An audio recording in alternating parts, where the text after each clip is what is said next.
Russia's lower house of parliament has unanimously backed the constitutional shake-up proposed by Vladimir Putin last week, paving the way for reforms that could cement the president's power after he steps down from his current post. All 432 lawmakers in the lower house assented to the reforms, with no votes against or abstentions.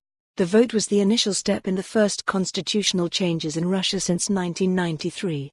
Read more. Vladimir Putin announces government overhaul and names new prime minister under Putin's plans. Presidential power would be weakened and the powers of the prime minister, parliament and the advisory state council would be beefed up. Putin has moved between the posts of president and prime minister, meaning his 20-year grip on Russian politics is longer than Stalin's. He is legally required to step down as president in 4 years' time, having served 2 consecutive terms. The changes would let Putin, who is 67, either become prime minister once again or head of the state council, keeping his grip on Russia. He said in his annual State of the Union address that the plans should be put to a people's vote.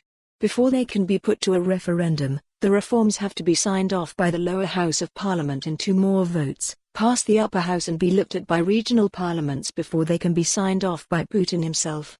Putin doesn't want power to leave his hands, said Nikolai Petrov, senior Russia research fellow at Chatham House, said when the president announced his plans last week.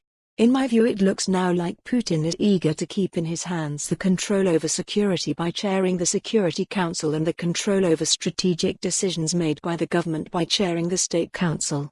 For more on this story, visit the news article link.